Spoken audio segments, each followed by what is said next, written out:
Hello, everybody. This is Jake Gino, host of Jake and Gino Podcast, with my co-host, a multi-family mentor, the coach, the chef, the father, six, the best-selling author, the G-Daddy, Gino Barber. Gino, how's it going? Jake, I'm doing good, brother. How you doing? Little rumbling, bumbling, stumbling there. Always making it happen, big man. Today's guest is a mobile home expert, affordable housing advocate, and developer. A lot going on there. You know, sometimes it's more segmented. He is dedicated to creating affordable housing through mobile home parks, which he believes offers untapped potential for and growth opportunities and financial stability for families. So without further ado, Franco Perez, welcome to the show. Thanks for having me, guys. Pleasure to be here. So Gino really wants to know the origin story and how you got into mobile home parks, because he's, you know, I'm asking for him, but that's a Gino question there. Yeah, sure. I guess long story short, I did immigrate here from the Philippines at a young age, or at about 11 or 12 years old. Grew up here, moved around a lot within California with immigrant parents. And then at about 17, 18 years old, I had a weird family situation where my parents split. My dad was the main breadwinner. He left us. And I just immediately had to start working two jobs just to support my single mother and my younger sister. And I remember that vividly because we were both working two jobs and barely keeping up with rent. And that was such a hard time for us. We were even collecting cans after. And at the end of every month, we had the stress of just not knowing if we were going to be able to pay our landlord or not. Right. And it was then that I realized the importance of affordable housing. And I really hated the world of like, hey, how come the rich and wealthy get to benefit from homeownership while we're just struggling, keeping up and in that rat race of renting. After that, I kind of, I wanted to be a graphic designer, but I was doing that for a real estate company and I asked for a raise. They didn't want to give me a raise. And they were like, hey, why don't you start selling real estate? So I started doing that, not knowing anything. I became really good at it, door knocking, cold calling, did well. And once I was finally financially stable, I was doing a good amount of sales, but I ended up hating being a real estate agent because I felt like I was just helping all these investors get their second or third home in our area. And the biggest part that I hated was I had to tell the people that were in my shoes back then, I had to say, hey, you don't make enough money. You don't have enough saved as a down payment. You can make more and save more, and I can help you later down the line. And that to me hurt me so much because I knew that when I was in that position, nobody was helping me either. And I questioned, like, why is there so many people dying to help the rich and wealthy, and there's nobody available to help the middle class or low income, right? So I set up to work for the government on affordable housing. I kind of hated that too. And I accidentally stumbled across mobile homes and mobile home parks. And from what I thought was like trailer trash, like a place for criminals, come to find out there's a lot of families that are here that are making their financial security and financial start in these mobile home parks. And I just kind of went all in from there and found a lot of these myths to be false, a lot of things about depreciation or poor quality housing or poor quality communities to be false. So built a business around helping people transition from that rental rat race into mobile homes. And then they're able to transition from mobile homes to single family. So along that, I know that was drawn out, but that's kind of my story and how I got into it. Jake, you see, that's why you need to find the backstory of why somebody's investing in mobile home parks. Because for me, that's not the asset class that I would want to invest in, but somebody who is actually going towards their sole purpose and their mission in life. And if they can add that into what they're trying to do on a daily basis, is going to be more successful. It's not the vehicle. It's why you're driving the vehicle that makes sense. Now, Franco, you're in mobile home parks. What did that first deal look like? How did you even start learning about mobile home parks? Because there's not a lot of resources out there, and it's not a sexy asset class. Yeah, it really isn't. And it's funny you say sexy because that's like literally our Instagram brand. We call it Sexy Mobile Homes now to fight that I know. I statement. see the pink light in the background. Gino was like asking me if you were at a strip club through text earlier. I said, no, I don't think so. I think it's sexy mobile homes. It's actually, the funny thing is Jake is the one who's thinking that. That was a lesson that crossed my mind, and he's blaming me. I got for the what he's text right thinking here, about. Gino. Okay, I got the text right here. Phone's on airplane mode, brother. Right. So yeah, how did I learn about it? I mean, I guess it was really a deep study of kind of like, what does the scope of real estate look like, right? And I'm kind of in an area in the Silicon Valley where housing is like at the worst part of the country. But the sad truth is it's kind In of what like, sense? as far as affordable housing and kind of where it's going. But the sad part is that it's kind of the future of a lot of metro cities as well. We have rising home prices. The average single family home price in our area is about $1.7 million. And then for a family of four, like a 2-bedroom, 2-bath, it's about $4,000 a month, right? And understanding that how does a teacher or a couple of middle income be able to save up money when they're paying all of that money towards rent? And if they wanted to buy a single family home, 10% down, that's $170,000 as a down payment. And then they're going to end up with a $9,000 mortgage at minimum, right? So how would someone transition from a rental situation to a home ownership situation where instead everyone's just moving out of the area? That's my thing is like, I'm almost like, why hasn't there been more of a great awakening? If you're a teacher, why would you ever live in the Silicon Valley? Every teacher, in my mind should move to Dallas. I'm not in Dallas. I'm just saying everything gets cut in half in pricing and your life gets a lot easier, right? Like it's crazy. But the issue is, I was listening to Bill Maher on one of his shorts on Instagram, and the issue, I think, most Californians is they live in denial.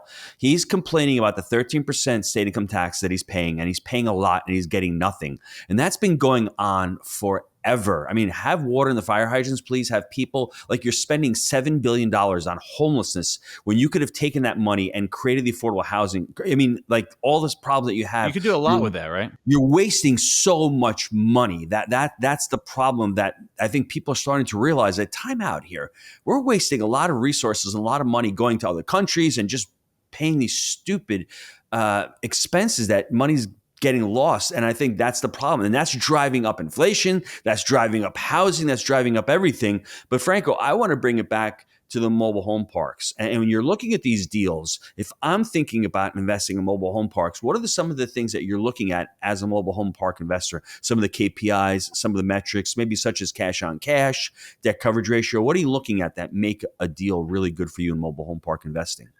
Yeah.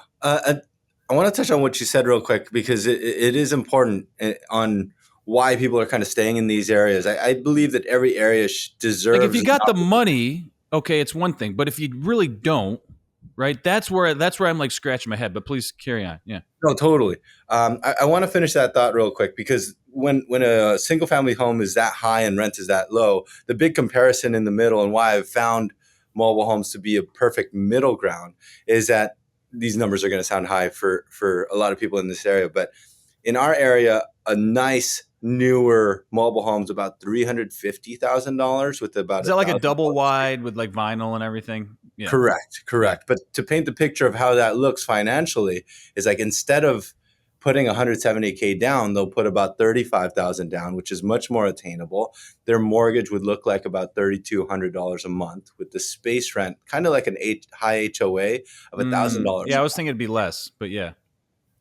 So with that, their payment is now about $4,200 a month, just a little bit more than renting, but they're able to use their finances to kind of build wealth, pay down a mortgage, and these homes have been appreciating by over 8% on average, which allows for them to kind of have that sense of financial security in housing and still stay in this area. Allows a teacher to stay in this area, allows whatever people normally stay here because they are. You're finding solutions to stay, but it's challenging.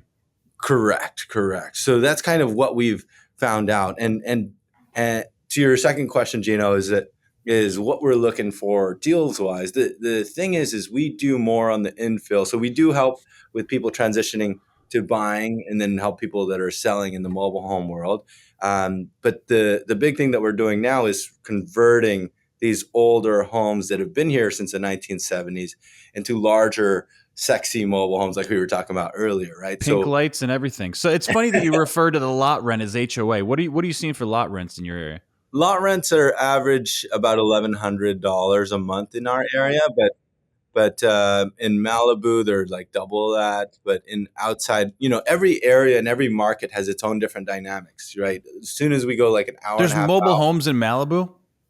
yes. So I just get this perception. I'm not very exposed to California, so I'm getting like the NIMBY people, and there's not a ton of mobile homes, like not in my backyard kind of thing, and thinking there's not a lot of them. But there's a good amount of mobile homes you're saying, and are like planning commissions approving these things or are you mostly replacing the old? We're mostly replacing the old, but only in the last year and a half that we're starting to see governments start to realize that this is really that affordable solution. So we have new parks being developed, several in Montana and in Texas. What about Uh, California? and we have two in the works in California that haven't broke ground yet. Nice. But the thing to really understand is that we have to look at where our country is going. We have a huge labor shortage that's happening. All the millennials and younger, they want to be in tech, and all of our labor is currently like 45 years and older, and they're about to retire. And all the younger generations are not excited about working with a hammer or doing labor to get this work done. So the cost of us doing construction is going to get more and more expensive. And then also, I like to use this concept of cars, but cars were originally only built for the rich and wealthy. And it was only until we were able to put it on an assembly line in a factory that we were able to make cars accessible for everybody to afford, right? And that's exactly what we're doing. Historically inaccurate, though, in sense that homeownership was, I think, affordable at times throughout the country, and it's just recently, so it's. I get the analogy, but yeah. Yes. And I wasn't referring to the real estate side part of it. However, now I'm kind of referring to how we build the homes, right? So now we're able to bring that back to more affordable, but now we're building these homes. If you see our videos in our factories, we're building these homes on an assembly line in a streamlined fashion, keeping it in a controlled environment, saving on material, saving on lumber, saving on transportation costs, and being able to build a home at a third of the cost that it would an on-site. No doubt. Right. Yeah. So that's really where our future of our country, labor and construction. Let's talk about labor for a second, because I think it's interesting and I agree with everything that you're saying. But AI is on the rise, right? Everybody wants to be in these tech jobs or work from home kind of thing, right? Mm-hmm. If they don't increase welfare, because there's not going to be enough jobs for everybody to do that, right? If everyone wants to do that, everyone wants to sit from home, and then you have, basically needs in the, skills, the trade markets, right? I think people are going to be forced to adapt and go back to some of these jobs because that's where the need is and that's where the money will be. In the sense that, I think as tech gets more efficient, will there be a decrease in the amount of opportunities, for people to take them? And if you can't get the tech job that you want, what do you do? Mm-hmm. Do you go learn some plumbing? So that it'd be interesting the next 20, 30 years to see if there's a Very shift there. Yeah. I mean, there may not be, right? Who knows? But it seems like there's going to be a need there. There already is. We all see it. I mean, we already see it now where like plumbers and electricians are the new millionaires of the next generation. Millionaire right? next door, drinking a Coors Light and making a quick milli, right? Exactly. So it's all supply and demand, right? That's so right. If we know that the future is going to have less supply and demand, yes, there's going to be people that will transition. And I will be honest, though, they got to watch it because I had the plumbing company that I've been using for years sent over like a millennial type plumber. He had some like cowboy boots on and he thought he was slick. Terrible experience. The guy was awful. Give me the old Joe. I want the 45-year-old guy, but I guess we'll settle if we have to. You know what I mean? It's just the attitude and the service wasn't there, but maybe he'll learn. So we'll see. Gotcha. Yeah. Well, with that, yeah, it's the key is like not just on the labor element. We want to maximize the labor. with that, you're talking about AI and tech. When we are in a factory and when we are on an assembly line, it's much easier to study the process. Just like, let's say Elon on the assembly line and that type of thing, you can use better machinery, better process development, and you're able to hire a full-time electrician that's consistently working on only electrician work, like for 8-9 hours a day, and without having to deal with travel and back and forth and transporting tools, right? So it's really optimizing and squeezing as much value out of each employee on the labor side, while also taking advantage of the process development and creating these homes at a much. What about like aesthetically speaking? Are you doing pretty much like single and double wides, or are they, doing more with like modular and better looking homes to dress up some of these communities? We do both, and we have a different strategy for like higher expensive areas. We're doing the fancy like we just did one where it's like 13-foot high flat ceilings, quartz countertops throughout. Wow. Standalone. Double wide? Correct. I mean, we do 3 and even 4 pieces, so triple and. It's Legos, Gino. And what amenities do you have in the properties? Are there amenities like pools and clubhouses and fitness centers? Do you have those in your communities as well? Yeah. So we have some that's right up against a golf course. We have some with spas, saunas, pools. And these are things that we're kind of really showing the world that these are like beautiful communities. They look like luxury communities, and they also have a sense of community, like with the people as well. They have Christmas parties together. They host potlucks. And that's something that we kind of miss out on in a lot of these cities. They don't get to know their neighbor. But here you really see that sense of belonging with a lot of the residents and stuff too. Mm-hmm. So Franco, when you're underwriting a deal, what gets you excited when you're underwriting a deal? I mainly focus on the construction element. So we basically look at it as a perspective of, hey, if you own this home, this is what we can, our average construction replacement is about like 300,000, right? So we'll take, hey, Mr. and Mrs. Jones, you have a home, a single wide that's worth maybe 100,000 right now. If you can't find a place to move to, what we should do instead. What's worth 100,000 though? Because I just want to get clear. So they don't own the lot, right? Mm-hmm. But and it's hard to sort of get the trailer out of there at times. Like it's expensive. So are you saying the actual trailer itself is worth 100,000? That seems very high. Is that the case? Not in that market. No, it's good. Great question. It's really just like you said, Gino. It's dependent on where it's at. So just like location wise, it's kind of like commercial real estate. But they don't own the lot though. You own the rights to the lot, right? So you secure the lease to that. So when you buy into the community, you own that space that you're in, and you have the rights to kind of build upon that and own the equity that's involved with being tied to that lot. You don't own the land. That's correct. But because you're in a location, you're selling the lease in a way. Exactly that. Interesting. Well, good. It's better. It's better than I was imagining then for the person in the trailer. Yeah. Yeah. So somebody owns a lot. They have a single wide that's been on there. That was the first home that they were able to purchase. Now they have a growing family. We'll basically help them convert their old home. We actually tear it down and throw it to the dump, unfortunately. But that makes more sense. Okay. Yeah, I got you. So we put a brand new home for about 300,000. But we use financing, but by spending that 300 grand, kind of as like you would understand this on the real estate side, now their equity, the home worth is now about $400,000 to $450,000. That's the amount that someone else would be able. And the more people do that in that community, the probably the more the value goes up for the neighbors as well, because it becomes, more gentrified, for lack of a better term. So exactly that, Jake. So we're able to kind of build more value in that area, and essentially building more affordable square footage and also very quality housing for more people. Franco, correct me if I'm wrong, but these homes are referred to as manufactured homes, not trailers. Mm-hmm. Correct. So, Jake, let's use the proper terminology. They're not trailers. Get off your high horse, all right, you loser. Come on. I'm just trying to deliver accurate content here. They used to be called trailers in the 80s. Now they're manufactured homes. Let's keep up with the marketing, brother. Yeah. You know what I'm saying? Yeah. Well, Yeah, not completely incorrect, but we are like kind of for simplicity, we're removing the trailers and putting in manufactured homes, right? So that's Or you kind could be of removing the manufactured homes and putting in a trailer, like whatever. it just if you just have a ton of money to play with. And listen, Yeah. before we get to the short answers, you said you were going out to Atlanta and really getting out of your market, going into different markets. What does going into different markets look like for you? Yeah, and sorry, I keep swerving that last question, but the now we do a lot of the conversion, but now what we're doing is understanding for park owners and how they can look at parks, and then also like, hey, if I buy this park, Franco, what can you do with this park? How do we convert a ton of housing into that, and then kind of underwriting that?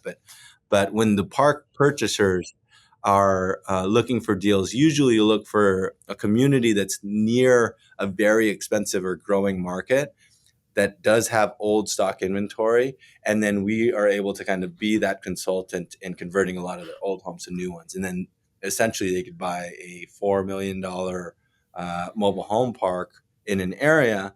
And, they come in, they spend with us about $1 million or so. And then now their new valuation of their park could equate to about 8 or 10 million.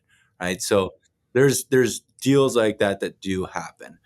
And then Franco, let me ask you real quick though. As far as utilities, water, sewer, do you want public utilities, or do you want or I guess town utilities, or would you look at something that has septic on it?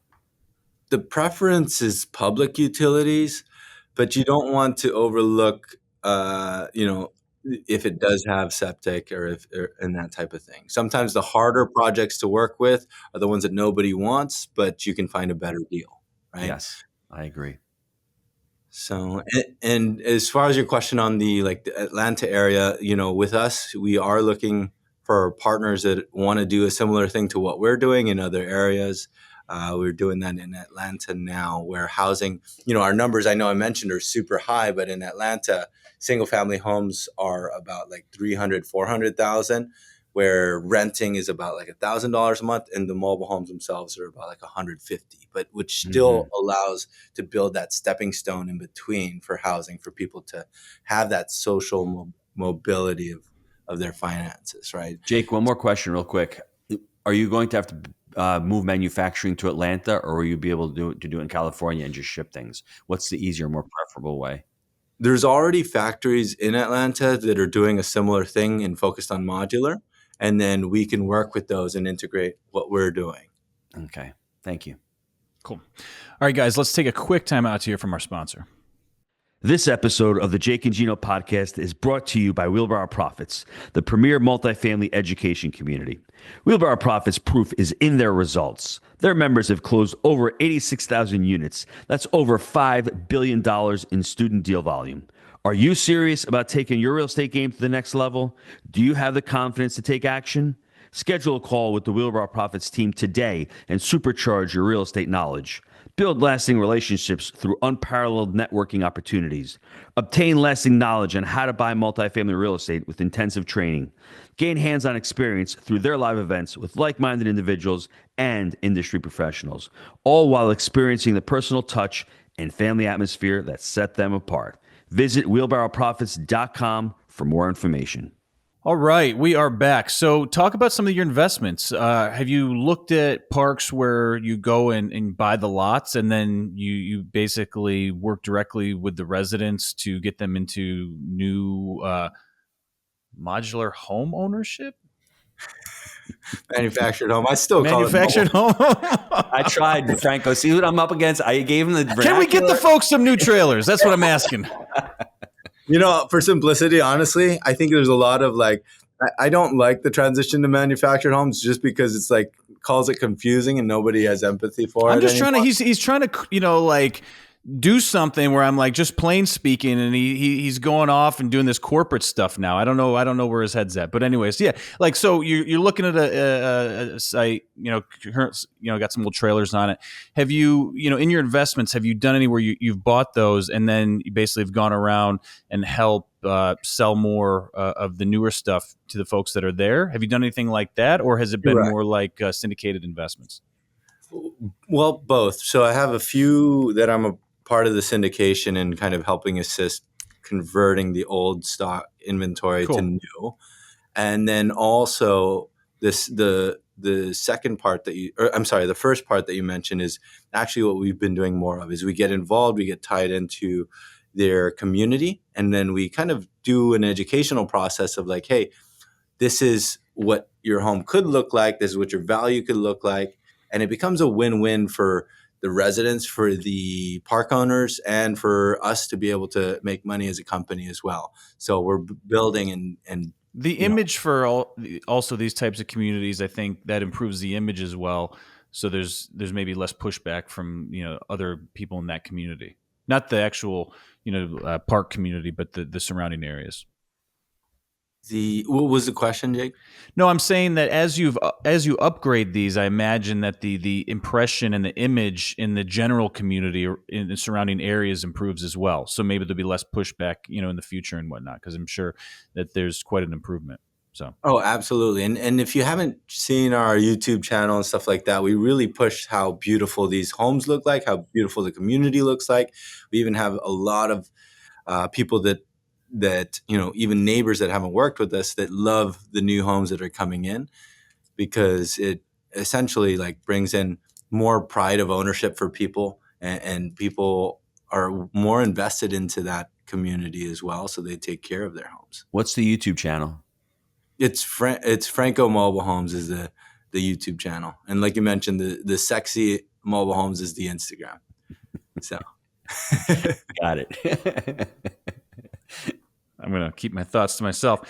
So, I can totally see the picture though. From the investment standpoint, you go in, you buy a park, essentially, you buy the lots, and then over time, you could host quarterly, dinners or community meetings where you start to showcase, hey, Susie Jones down the road just, invested into one of these new homes. This is, what it looks like. Everyone's walking by, seeing the nice new home, and then you're demonstrating the value and whatnot. And then it, starts to create some interest from the neighbors. And I think, you could see one after another begin to fall. Is that sort of how it goes? Just, out of curiosity? Yeah. yeah, that's exactly how it goes. Yep. Yeah. And how long are you seeing? And I'm sure this varies from different community, but how long are the leases for on the lots typically?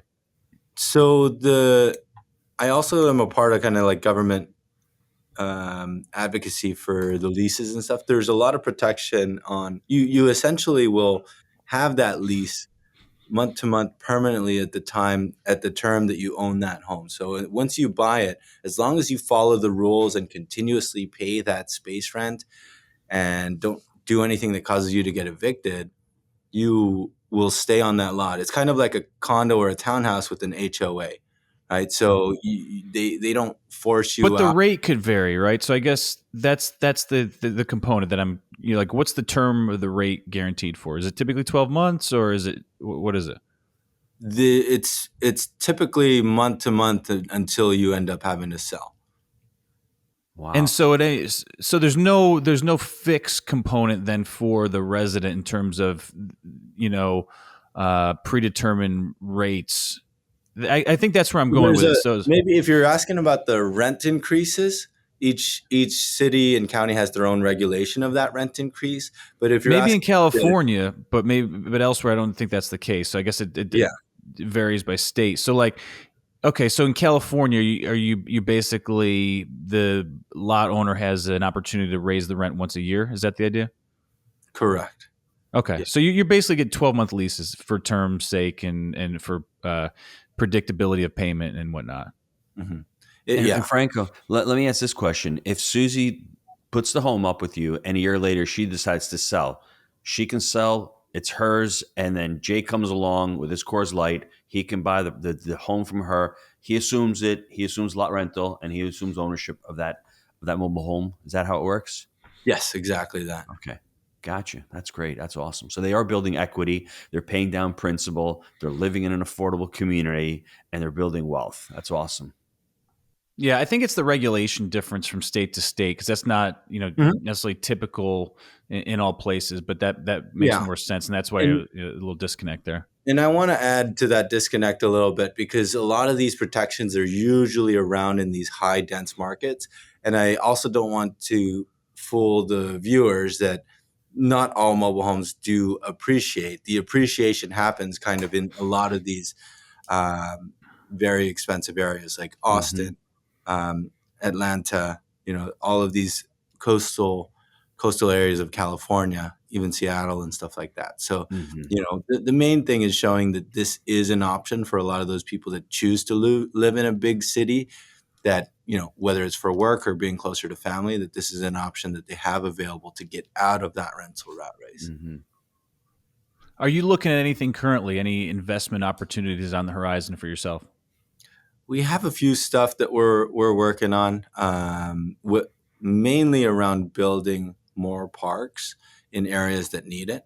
So what states? Idaho's one, Montana's one. There's a few that's happening in Texas. Yeah. And so you're looking at it from like an investor side on those ones.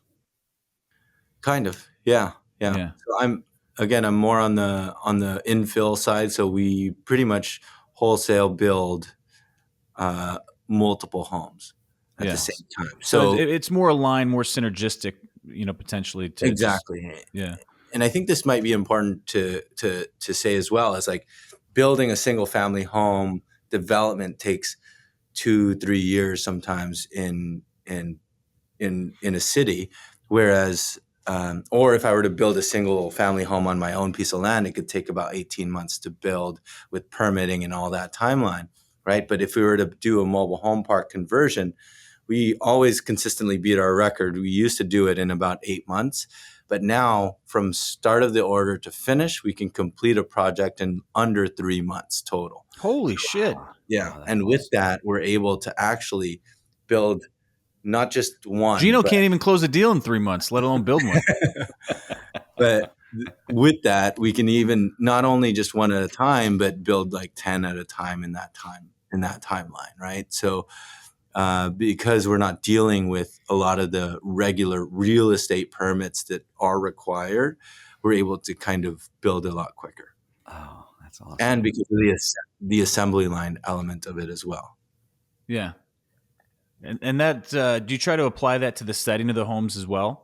So as they're coming in, you kind of keep the same crew, one bang, bang, bang, knock them out. Exactly. Yeah. And if you look at a linear timeline of a construction build, if I had land and I needed to build, usually it's one waiting for the other. It's the foundation, then it's the framing. Correct. Yeah. All of that, right? With this, we can build the foundation as we're building the framing, as we're also preparing all the other elements above. And that's how we're able to squeeze that timeline to. And you're doing it for all of them, so there's economies of scale for the contractor that has to do that prep work as well. Exactly that. Mm-hmm. Damn, Gino, I think he's selling me right now. Are you trying to sell me? He finally got excited. It took you 3 months to get excited. You weren't even excited about his color dude, on his. Speed kills, man. Prime time. Deion Sanders going to the Cowboys right now. This is big. Pick 6, baby. Come on. That's the golden nugget right there. So. Uh-huh. We should have started with that. Well, dude, sometimes you gotta just open up a little bit. We should have, man. Maybe just hey, next podcast you're gonna go. Hey guys, I'm gonna tell you some really nice things. It's great for the community. Okay, it's affordable, all that stuff. But we can build this shit in 90 days, bro. Okay, you want to talk some real stuff? This is fast. That's impressive, man. That is impressive. So, anything that you've read or any podcasts that you've listened to in the last year? Anything about mobile home development? Anything you want to share with the folks that are listening? Yeah, I think it's really, man. If we're talking development, I think it's really just. I hate to pitch our stuff, but our YouTube channel really shows visually. I think if you haven't seen it, really take a quick look, because I know we're talking about this audio wise and that type of thing, but people like us and also younger generations are really following our stuff because visually you can really see in our area, buy a $1.7 million home. It's still old school and old fashioned, but if you see what you can buy. Yeah, it requires renovation probably. Exactly. If you see the new homes we build, we typically will build it sexier than those multi-million-dollar homes. Well, if the average house is $1.7 million, it's not going to be sexy. Exactly. And with that affordability element, you can really have that sexy and or have that extra money to spend on that sexy, whether it's AI, like having voice activated Alexa throughout your home, having all the lights being controlled by that. That's why people buy Teslas, because they're like iPhones that drive. That's what I've been Exactly. saying. So we're doing that now with our mobile homes and kind of allowing for that to be really that story and that light for affordable housing that we don't have an option for. Gino, he's saying people want to spend on the sexy. Maybe take us home on spending on the sexy, Gino. Franco, you want to add anything before I wrap this up? Nothing on my end. Thanks. Okay. Just spend on the sexy. Jake likes to wrap up because I think you've got an incredible story coming here from the Philippines at the age of 11 with your sibling and your parents. Unfortunately, as you get older, you've got to work 2 jobs and you've got to support the family. And at the end of the month, it's really difficult because there's no money left over. You're barely able to pay the landlord. And in your part of California and many parts of this country, there is an affordable housing crisis going on. And instead of just saying to yourself, you know what, I'm going to quit, I'm just going to fall into the trap, become a victim, fall into that rat race, you decide to go start selling real estate and you like it, you're really good at it, but you're like, you know what, it's not really my passion. I know what I want. There's nobody helping the middle class right now. Everyone likes to help rich dudes like Jake. He's got money, I mean, he's an ironic person because he drinks Coors Light. Easier to make money, when you're dealing with people with money, right? It is, but at the same token, there's so many millions of people that are underserved in the affordable housing space. And Franco decided, wow, mobile home parks, I stumbled upon something that could be a key element to helping with the affordable housing crisis. And looking at the mobile home park and the community itself as one of those elements and refurbishing those and starting in California is an immense challenge, especially looking at it from both of us that are not in that area and saying, I want to solve this problem. And then actually going in these communities, showing them to be able to, start with a mobile home, create equity, more importantly, be able to live in an area or location where maybe you can't leave. Maybe you have family there, or maybe you have a job that you love, but you can't afford a house for $1.7 million, but you can afford a mobile home, not a trailer park, for $400,000. You can do that. And providing the solution is just an amazing thing. And, listen, good luck to you, continued success. And once again, where can the listeners get a hold of you? All of our stuff is at www.franco.tv that has all of our links to our YouTube 3D tours and stuff like that. I don't know. I guess I'm just old enough to know when it was okay to call a trailer because it is what it is. But, Gino's a little sensitive with kid gloves these days. And I would be remiss if I didn't give a shout out to Clayton Homes. Clayton Homes in our own backyard. You know about Clayton Homes? Yeah, we work with them a lot. Work with them? Dude, they're, as the crow flies, 10 miles from where I'm sitting right now, maybe 5. So, Clayton Homes, good company, right? Yeah. Clayton Homes, making it happen. Gang, as always, we believe in buying deals for the long term. Think in decades. I'm Jake. He is the G Daddy. We make it happen. We'll see you next time. Thanks, Franco. Thanks, guys.